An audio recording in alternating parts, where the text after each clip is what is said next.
d'avoir eu ce Molière. On a redoublé. Non, je rigole, bien sûr qu'on est heureux. Mais on a redoublé quand même, on devait l'avoir. Enfin, on était déjà nommé l'année dernière, mais je me demande si c'est pas mieux qu'on l'a eu cette année. Parce que là, on est en tournée, on revient sur Paris, comme ça, voilà, le Molière va nous faire une seconde vague, et on est fou de joie. C'est-à-dire qu'en plus, les Molières ont été, quand je dis les, parce qu'il y a eu le Frou-Frou-les-Bains et puis Talamante, et puis il y a eu un Molière aussi pour La Vase des Pingouins, mais c'est le spectacle qui est moliérisé. C'est pas l'auteur. Moi, j'ai jamais eu le Molière de l'auteur, mais je suis content de l'aventure de la troupe,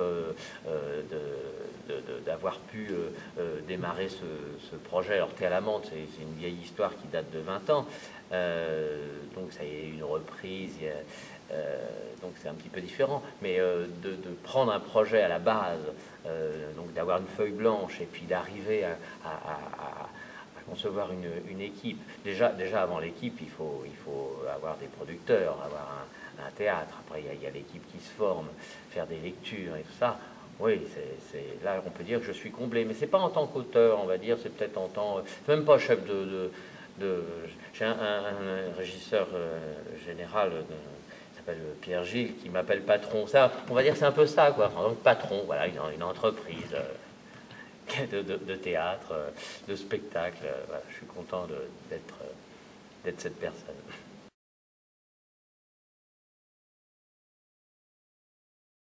Alors, Thé à la menthe, Thé citron. Thé à la menthe, Thé citron, c'est l'histoire d'une bande de comédiens qui répètent un vaudeville qui est vraiment pas très très bon, et eux ne sont vraiment pas très très bons non plus.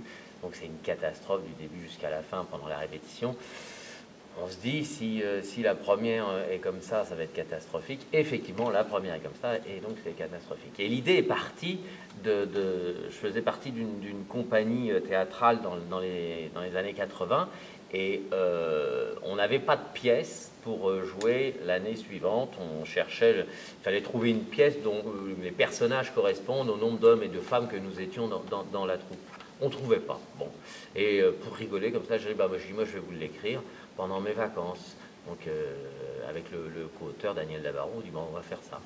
Et puis ils nous ont dit oui, pourquoi pas. Et voilà, on s'est retrouvé avec qu'est-ce qu'on allait écrire. C'était la première fois que j'écrivais, à part écrire à ma mère, et c'est tout, le travail aux impôts, mais autrement j'ai jamais écrit.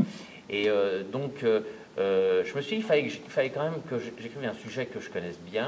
Alors je me suis penché un petit peu sur ma vie de famille. Elle était un petit peu, elle n'était pas monotone, mais elle n'était pas drôle, bien qu'il y ait quand même des personnages assez drôles dans ma famille, mais bon, il n'y a pas grand-chose. L'école, si je me repenche un petit peu sur l'univers de l'école, c'est un peu triste. On a déjà vu des histoires de cancre, donc j'allais pas recommencer ça, parce que j'étais plutôt dans ce coin-là. Et alors je me suis dit, je vais faire ce qu'on vit, nous, dans notre compagnie, c'est-à-dire répéter pendant 1 an. C'est ça, une compagnie amateur, on répète pendant 1 an et on joue une fois. Et donc je dis, voilà, je vais écrire ça, mais sauf que je vais bien sûr le faire en 1h30. Et j'étais place des Vosges à Paris, et j'ai eu ce flash-là en me disant, voilà, on va faire une répétition, après je vais donner la représentation. Et ça a été assez facile pour moi les premières bases de la pièce, d'écrire les premières bases de la pièce, parce qu'il y a énormément de vécu dans ce que je joue dans Thé à la menthe ou Thé citron. Je ressemble pas au personnage, mais les situations, je vais pas tout raconter, mais enfin bon, l'armoire qui tombe, le tableau qui est pas à la bonne place, les trous de texte, et puis les perruques qui se mettent de travers. En théâtre amateur, j'ai vécu ça maintes et maintes fois. Donc j'ai récupéré un peu, voilà, j'ai pioché dans mes souvenirs ce qui m'était arrivé comme incident, et hop, j'ai écrit. Et la pièce, je pense, avait ça de sincère. C'était qu'on avait vécu ça, donc je pouvais le reproduire. En 20 ans, quand même, la pièce a évolué. C'est-à-dire que j'ai fait des coupes, j'ai rajouté, là, pour cette saison, là, j'ai rajouté un personnage qui est tenu par le rôle le rôle de la billeuse qui est tenu par Sandra Vialala. Bien sûr, c'est une nouvelle équipe, donc un nouveau rythme. Voilà. Aujourd'hui, on a Jean-Luc Porras qui est dans le rôle du comédien ringard, sûr de lui. C'est bien ce personnage. Hein. Nathalie Serda qui est dans ce personnage aussi de cette comédienne qui est la seule qui sait qu'elle n'ira pas à la Comédie Française. Enfin non, elle pense aller à la Comédie Française, mais c'est la seule. Parce que autrement c'est pas possible.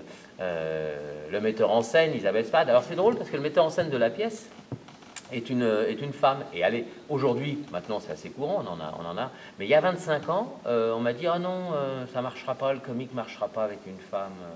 Il vaut mieux laisser un homme en rôle de metteur en scène, c'est plus le cliché, etc. Et j'ai tenu bon parce que le rapport entre les comédiens et le metteur en scène femme est beaucoup plus maternel. Et ça aplanit un petit peu, ça calme un petit peu les tensions qu'il peut y avoir. Alors qu'avec un metteur en scène homme, il y a tout de suite une autorité, il y a tout de suite le mâle qui est là. Voilà. Donc j'ai tenu bon parce que dans la comédie, ça fonctionne bien. Voilà. Et puis il y a mon ami Jean-Pierre Lazzarini qui suit la pièce, alors lui qui était là déjà en 90. Qui a débuté vraiment. Il faisait Nanar, ce que fait d'ailleurs Pierre Gilles, le régisseur aujourd'hui. Lui, il faisait Nanar au micro. Il avait plus le trac, me raconte-t-il, que quand il fait Robert ici sur scène.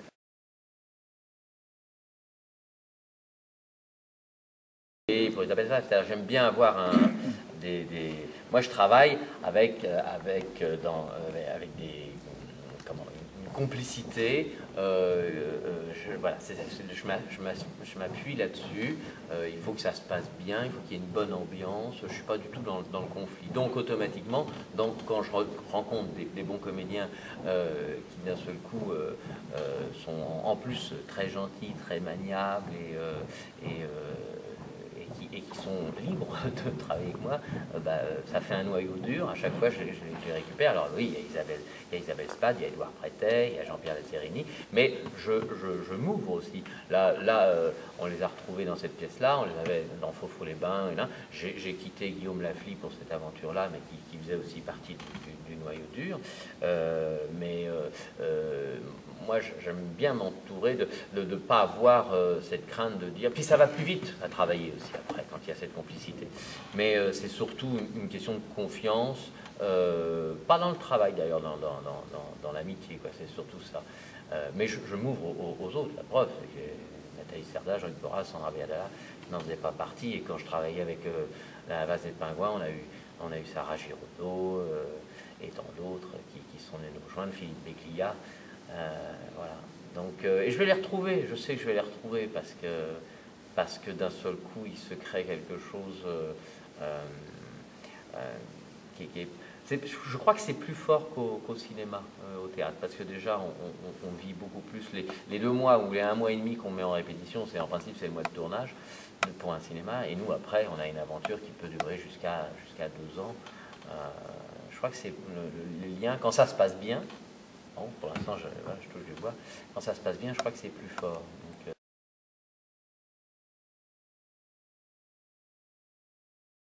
ça a commencé, alors mis à part cette aventure dans la compagnie Comédia Amateur, qui n'était pas le début de ma carrière, parce que là, moi j'avais un autre métier à ce moment-là. Après, ça a commencé avec Thé à la menthe, au Café de la Gare. Et c'est là où je me suis aperçu qu'on pouvait aussi faire le clown sur scène et en vivre. Donc je me suis dit, je vais arrêter mon autre métier, ça serait quand même pas, ça serait mieux. Et puis de là, on a rebondi au Théâtre des Variétés avec le producteur Paul Lederman. De là, Jean-Claude Brialy m'a remarqué et hop, c'est parti comme ça. J'ai fait 2 pièces avec lui. J'ai dévié un peu à un moment donné vers la comédie musicale, un peu l'opérette, où j'en ai fait 3 d'ailleurs, dont une avec Alain Sachs. De là est venu Faux-les-Bains, donc hop, j'ai enclenché avec ce spectacle. Et puis le cinéma, hop, fait appel un petit peu à moi de temps en temps, pas assez à mon goût, mais enfin bon, c'est comme ça. Où j'étais une Faux juré de rien d'Éric Sivagnan, il y avait Gérard Jugnot, Mélanie Doutet et Jean Dujardin. Gérard Jugnot, hop, m'a repéré, et hop, il m'a emmené dans Rose et Noir, qui est sorti il y a 2 ans. Voilà, très belle aventure. Le film n'a pas marché, mais enfin, en tout cas, c'est un bon film, une bonne comédie, une très belle aventure. Voilà. Donc voilà, je navigue un petit peu comme le vent me pousse, et surtout en fonction de mes envies. Voilà. Et puis mon rêve serait quand même pas de passer derrière la caméra, mais de faire passer mon personnage devant la caméra. Là, pour l'instant, ce personnage lunaire, un petit peu Gaston Lagaffe, ça va. Sur scène, j'arrive à bien le faire exister. Je sens qu'il accroche bien avec les gens. Moi, ce que je voudrais, c'est qu'il passe devant la caméra. Donc, mais ça vient. Ça y est, je suis en coécriture d'un film avec justement ce personnage-là, et ça va venir.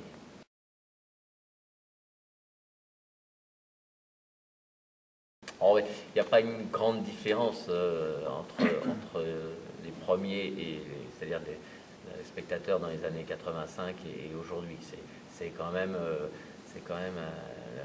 le délire dans la salle. La différence, elle a été surtout pour nous au niveau du rythme de la pièce. D'ailleurs, on est obligé de donner un rythme supplémentaire qui n'avait pas il y avait un temps, ce qui est normal, puisque voilà, on est toujours, je ne sais pas pourquoi d'ailleurs, mais ça pousse toujours un petit peu. Ça doit être la télé, la vie qui fait ça. Et dans la comédie, on est obligé de suivre. On ne peut plus. Là, si on regarde un sketch de Fernand Reynaud aujourd'hui, on s'aperçoit qu'il avait un autre rythme. C'était complètement différent. Et les films aussi d'ailleurs. Et moi, j'ai changé ça. Mais les spectateurs, eux, n'ont pas changé. On a voilà, le même impact. Ça rigole, ça marche. Et ça se voit aussi bien les enfants, leurs grands-parents, leurs parents. D'ailleurs, les spectateurs qui sont venus nous voir il y a 20 ans, admettons qu'ils aient 25 ou 30 ans, aujourd'hui, ils emmènent leurs enfants. Donc on a le double de public, donc on va jouer 3 fois plus, je pense.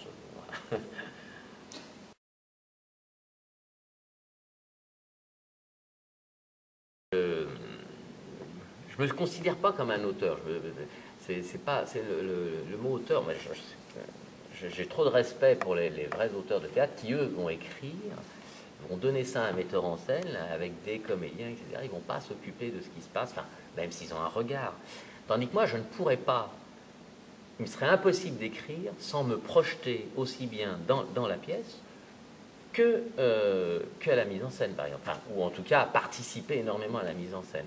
Donc je suis plutôt un faiseur de spectacle, on va dire, si on peut prendre ce terme-là, voilà, ce que j'ai à raconter touche tout le monde, parce que on est dans le divertissement pur, et il n'y a rien d'autre. On vient, on redevient des enfants. Moi, j'ai toujours eu en tête les spectacles de marionnettes. Le Guignol, même si à une certaine époque Guignol faisait passer certains messages, mais tout le monde se marrait, que ce soit les adultes, les enfants, tout le monde.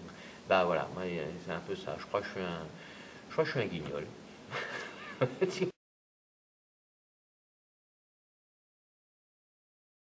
Sarah Giraudot a eu le meilleur espoir en 2008, je crois, 2007, et c'était drôle parce que c'était un rôle où elle parlait pas, enfin elle parlait, mais elle parlait un langage qu'on ne comprenait pas. Et donc il fallait fallait vraiment que ça soit une bonne comédienne pour pouvoir faire passer les intentions, parce que le public la comprenait en plus, c'était ça qui était drôle. Et oui, si je pouvais porter bonheur à plein d'autres, je vais continuer à écrire. Alors.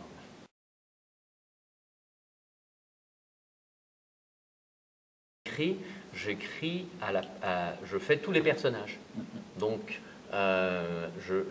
c'est comme si j'allais jouer tous les personnages sur scène, pas sur le papier, sur scène.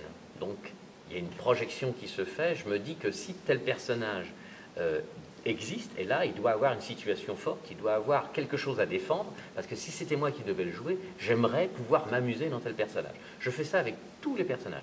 Ensuite, je fais ça avec l'histoire aussi. C'est-à-dire que je me dis, alors là, je me mets à la place du spectateur, je me dis, si je suis dans la salle, j'aimerais bien voir une histoire qui m'accroche, qui rebondit à chaque fois, qui qui me fasse plaisir, enfin je sais pas, enfin en tout cas qu'il y ait un excitant quelque part. Donc voilà, j'écris en me projetant. À la limite, c'est pas moi qui écris, c'est les autres à travers moi.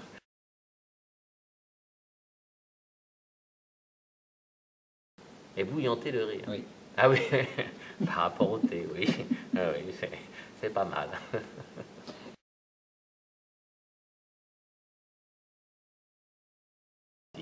S'ils veulent passer une bonne soirée. Par exemple, ils veulent couper la télévision et se dire, tiens, qu'est-ce qu'on va faire ce soir? Il y a un théâtre dans notre ville? Ah oui, il y a un théâtre dans notre ville. Oh, il y a Thé à la menthe. Oh bah alors, Thé à la menthe, Molière du meilleur spectacle comique, ça, à principe, ça doit être drôle. Là c'est ça qui est extraordinaire, c'est que on a eu, comment, au niveau des professionnels, on a eu le même rapport avec les professionnels qu'avec le public. C'est quand même fort, ça. Parce que des fois on n'a pas cette rencontre. Parce que le métier, des fois, offre un spectacle comique qui correspond à eux, mais pas forcément au public. Là, Thé à la menthe, ça correspond à tout le monde. Alors, moi, je vous dis, si vous voulez vous marrer, bah, enclenchez.